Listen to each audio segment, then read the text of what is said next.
Hi, welcome to the Pursuit of Truth. It's looking very grim out there, like it's going to rain so bad. I don't know if you can see the clouds.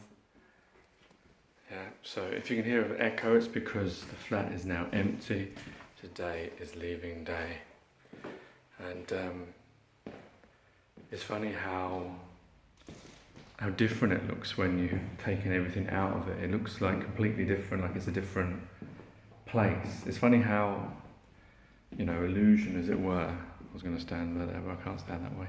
Illusion plays a part in your perception of how you see things, how you feel things, And then I was also thinking about, this is what it's going to be like when I die.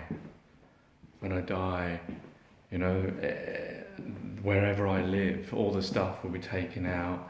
It'll be given to my family, or if there's any of my family, or just be burnt, or got rid of.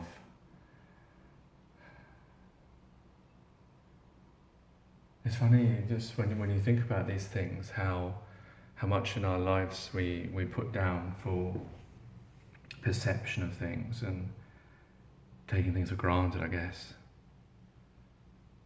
But I just feel so, like I can feel like an emotional feeling, even though it's just a building that's empty. Why am I feeling that? Feeling like it's like loss. When, it was always known that I was just renting this place and I would move on, and it's not that great. Now I'm moving to a house because of how my dad has helped us, which I never thought we'd be able to do. I never thought I'd actually own, well, I say own or paying a mortgage, so I don't know whether I technically do own or not, but I would ever get to that state.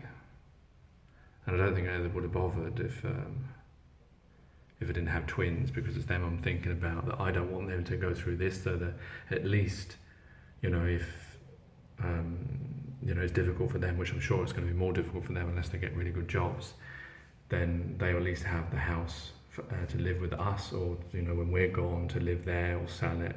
So at least it helps them a bit, and also it helps us to be able to save for them in the future, because when I'm renting, you can't save any money. And the funny thing is like with government, when they help you with benefits and universal credit and things like that, they always, and I know I've mentioned this previously, they help you with renting, but when you get a house, they don't help you at all. They loan you money, which you have to pay back. I don't think they even do that anymore, do they?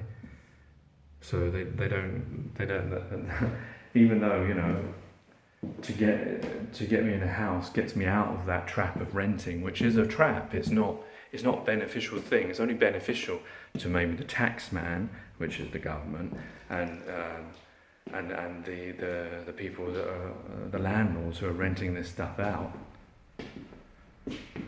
Anyway, I don't know if I've waffled on long enough, but this is the carcass of the building. I'm sure there's some metaphor in there about us as human beings.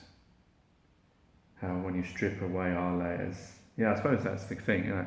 Where like this room is just a room. It's just four walls and a floor and a window and a door. Everywhere it's the same, but how you make it inside is what makes it personal. What makes it your home, as it were. And that's the same with humans. We're all actually the same when you strip away our veneer, our fronts, our personalities, our acts. We're all, constructed of the same thing. And yet sometimes we don't see that until it's too late.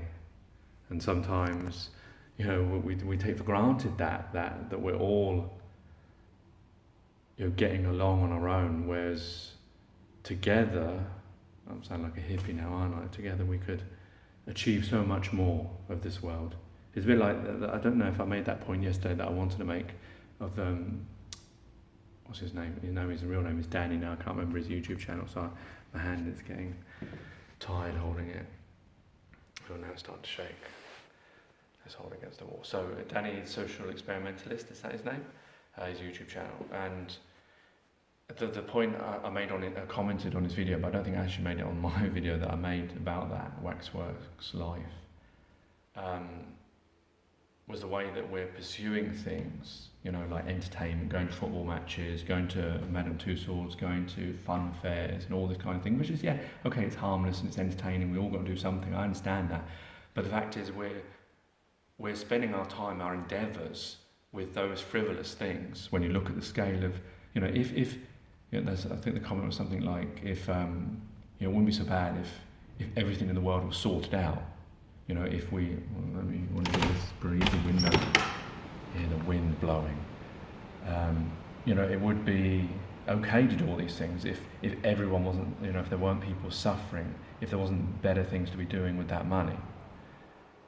Which I think is a key point. It's fine, we do, we entertain ourselves, but how can we entertain ourselves and spend that money when we're going to walk past someone who doesn't have a house, doesn't have a meal, doesn't have the medicines that they need? We live in a world where we make the choices, even though a lot of it's passed down from thousands of years, but we have the ability, I should say, if we really took it, to make those choices and do whatever we want on this place. This is our one opportunity for all of us. Why do we live in I was going to say two-tier system, but it's more than a two-tier system of rich and poor. There's lots of variations between, if you look at different countries, different peoples, how they're living, the strife and the struggle that they're living. We have all of that.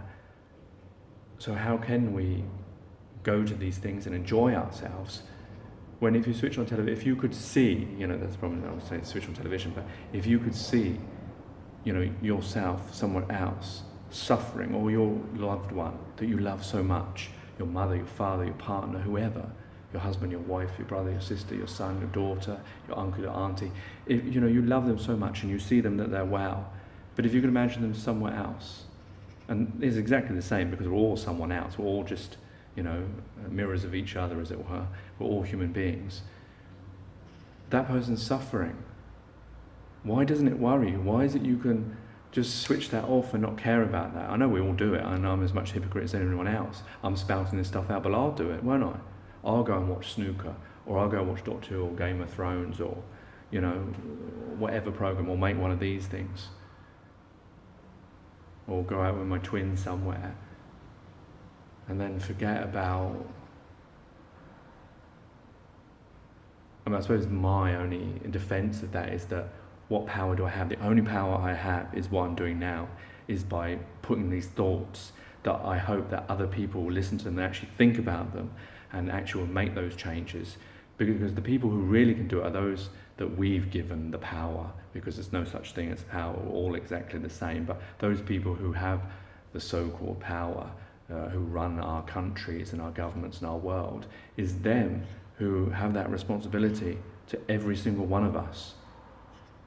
And they're not doing it. They're filling us, or allowing us to fill our time with entertainment, and they're purposely doing that so they can cash in on the money rather than, I know this is sort of a communist type thing, is spread out the wealth.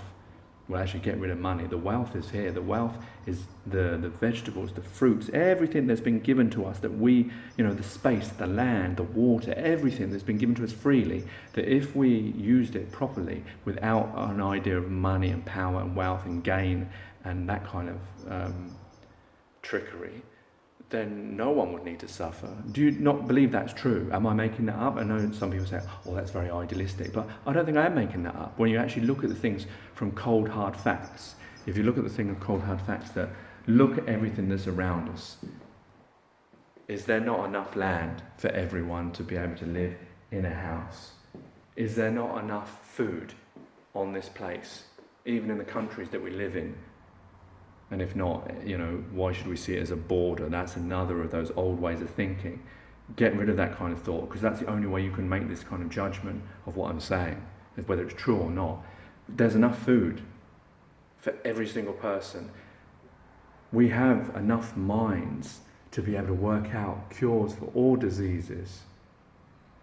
If we really don't, if we take out the money equation, if we think about curing people rather than, making money out of these things, unnecessarily giving things just to keep it going on forever so you can have a cash cow out of people who are suffering and sick. If we If you look at all these things, you can't deny that everything that's here, that's been given to us freely, is enough for every single one of us to never have to suffer other than ordinary things like maybe a broken heart, or maybe that's even possible if there's the right teaching of how we treat each other. This isn't idealistic. This isn't sci-fi. This is what they want you to believe is idealistic and sci-fi. But this is reality. Take care, take it easy, God bless, and peace.